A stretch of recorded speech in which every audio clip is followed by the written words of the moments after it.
भारत ये एक ऐसा देश है जो विविधता में एकता का अनोखा उदाहरण है।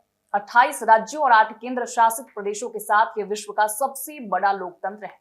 लेकिन इस विशाल देश में कई ऐसी चुनौतियां भी हैं जो उसकी अखंडता और सुरक्षा को प्रभावित करती है। पूर्वोत्तर भारत का नागालैंड राज्य भी इन चुनौतियों का हिस्सा रहा है। ये राज्य अपनी विशिष्ट संस्कृति, परंपराओं और इतिहास के लिए जाना जाता है, लेकिन साथ ही यहाँ लंबे समय से एक राजनीतिक और सुरक्षा संकट भी बना हुआ है।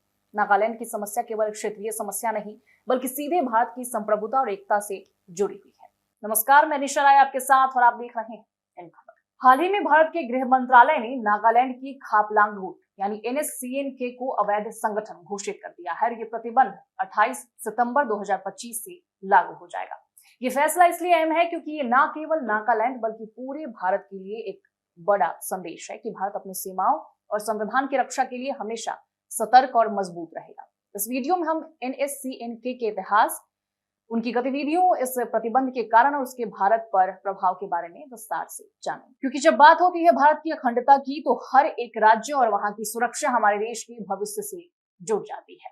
जानते हैं कि NSCN-K का इतिहास और उद्देश्य क्या है। तो NSCN-K यानी national socialist council of Nagaland, Khaplang गुट, नागालैंड में सबसे पुराना और सक्रिय विद्रोही संगठन है। ये गुट 1980 के दशक में NSCN की दो मुख्य गुटों खापलांग और थिंगा के अलग होने के बाद अस्तित्व में आया।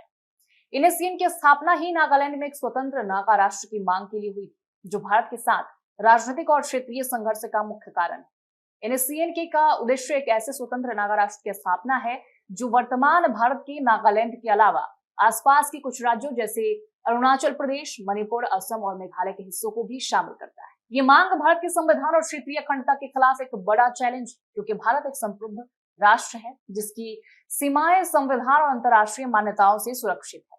बता दें कि NSCN-K ने कई वर्षों तक हथियारबंद संघर्ष किया और इसके कारण नागालैंड में अशांति फैली।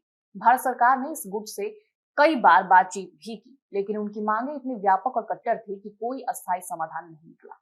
इस संघर्ष ने न केवल नागालैंड की सामाजिक आर्थिक प्रगति को प्रभावित किया, बल्कि पूरे भारत की सुरक्षा पर भी असर डाला। भारत सरकार के लिए आवश्यक था कि ऐसे समूहों की गतिविधियों पर कड़ी नजर रखी जाए ताकि देश की संप्रभुता बनी रहे। अब समझते हैं गृह मंत्रालय का प्रतिबंध और इसके पीछे का कारण। भारत सरकार की नजर में NSCN-K सिर्फ एक विद्रोही संगठन नहीं, बल्कि एक ऐसी संस्था है जो भारत की एकता और अखंडता के लिए खतरा बन गई है। गृह मंत्रालय ने NSCN-K को 28 सितंबर 2025 से अवैध घोषित करने का निर्णय लिया। इसका मतलब यह है कि इस गुट की गतिविधियां अब कानूनी तौर पर अपराध मानी जाएंगी। इस प्रतिबंध के कई कारण हैं। सबसे पहले NSCN-K पर भारत के विभिन्न हिस्सों में हिंसा फैलाने और सुरक्षा बलों पर हमला करने का आरोप है। इससे न केवल स्थानीय लोगों की जान और माल को खतरा होता है, बल्कि पूरे देश की आंतरिक सुरक्षा भी प्रभावित होती है। दूसरा, NSCN-K की मांग भारत के संवैधानिक ढांचे को चुनौती देती है, क्योंकि ये भारत से अलग एक स्वतंत्र नागा राष्ट्र की बात करते हैं। तीसरा, ये गुट पाकिस्तान और कुछ विदेशी शक्तियों से मदद और समर्थन भी प्राप्त करता रहा है, जो भारत के खिलाफ चल रहे अनेक विद्रोही समूहों को मजबूत बनाता है। इस कारण से गृह मंत्रालय ने इस गुट को प्रतिबंधित कर उनके खतरनाक कृत्यों को रोकने का कदम उठाया। ये भारत सरकार का स्पष्ट संदेश है कि देश की संप्रभुता, संविधान और कानून के खिलाफ कोई समझौता नहीं किया जाएगा। पूर्वोत्तर भारत के राज्यों में आज भी कई ऐसे संगठन सक्रिय हैं जो अपनी अलग पहचान और स्वायत्तता की मांग को लेकर संघर्षरत हैं। ये क्षेत्र अपने भौगोलिक स्थिति और जातीय विविधता के कारण सुरक्षा की दृष्टि से बेहद संवेदनशील। NSCN-K जैसे विद्रोही संस्थाएं जो हथियारबंद संघर्ष करती है, इस क्षेत्र की शांति को प्रभावित करती है। इससे न केवल नागालैंड बल्कि भारत के अन्य राज्यों जैसे मणिपुर, असम, अरुणाचल प्रदेश भी अस्थिर हो जाते हैं। इसके साथ ही ये गुट सीमा पर स्थित कुछ पड़ोसी देशों के संपर्क में भी रहता है, जिससे भारत की सुरक्षा पर बाहरी खतरे भी मंडराते हैं। भारत सरकार के लिए ये चुनौती केवल क्षेत्रीय स्तर की नहीं, बल्कि राष्ट्रीय सुरक्षा की भी।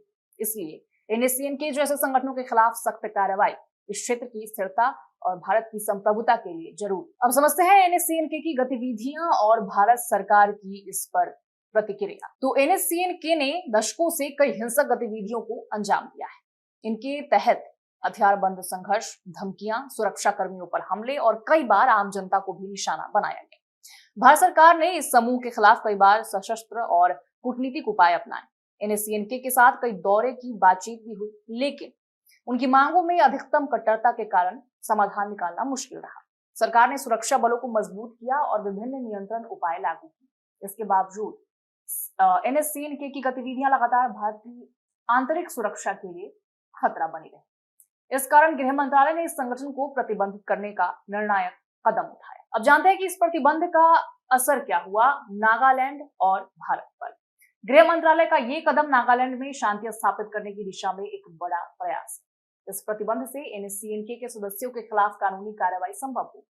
ये न केवल इस संगठन की गतिविधियों को सीमित करेगा, बल्कि अन्य विद्रोही संगठनों को भी संदेश देगा कि भारत किसी भी चुनौती को बर्दाश्त नहीं करेगा। भारत के लिए ये जरूरी है कि नागालैंड और पूर्वोत्तर के अन्य हिस्सों में शांति कायम हो, जिससे विकास की प्रक्रिया तेज हो सके। ये प्रतिबंध इस दिशा में एक मजबूत कदम है जो भारत की अखंडता और सुरक्षा के लिए महत्वपूर्ण है। अब नागालैंड के लोगों की आशाएं और चुनौतियां क्या है, ये जानने की कोशिश करते हैं। नागालैंड के लोग शांति, विकास और अपनी सांस्कृतिक पहचान के साथ जीना चाहते हैं। जो चाहते हैं कि उनका राज्य जो है वो आर्थिक रूप से मजबूत बने और सामाजिक समरसता इसमें बनी रहे। लेकिन दशकों से जारी हिंसा और विद्रोह ने उनकी जिंदगी प्रभावित की। इसलिए सरकार को चाहिए कि वो प्रतिबंध के साथ साथ विकास योजनाओं को भी तेज करे। नागालैंड के युवाओं को रोजगार और शिक्षा के बेहतर अवसर प्रदान किए जाएं, ताकि वे देश के मुख्य धारा से जुड़ सके। भारत सरकार को स्थानीय नेताओं और नागरिक समाज के साथ मिलकर इस दिशा में काम करना होगा। तो NSCN-K के खिलाफ गृह मंत्रालय का ये प्रतिबंध भारत की अखंडता और संप्रभुता की रक्षा का एक बड़ा कदम। ये निर्णय साफ संदेश देता है कि भारत किसी भी सशस्त्र विद्रोह या देश के खिलाफ साजिश को बर्दाश्त नहीं करेगा। लेकिन इसके साथ साथ हमें ये भी समझना होगा कि केवल प्रतिबंध से समस्या खत्म नहीं होगी। भारत सरकार को नागालैंड के लोगों के साथ संवाद और विकास पर भी ध्यान देना होगा। शांति और समृद्धि तभी संभव है जब हर नागरिक देश के साथ जुड़ा महसूस करे। इसलिए ये प्रतिबंध एक शुरुआत है, जिसके बाद हमें एक साथ मिलकर आगे बढ़ना होगा। फिलहाल आपका धन्यवाद कि आपने इस वीडियो को पूरा देखा है। अगर आपको ये जानकारी उपयोगी लगी हो तो कृपया लाइक करें, शेयर करें और चैनल को सब्सक्राइब करना ना भूलें। भारत की संप्रभुता और एकता के लिए सभी की जिम्मेदारी है कि सभी जागरूक हों और सजग रहें। जय हिंद।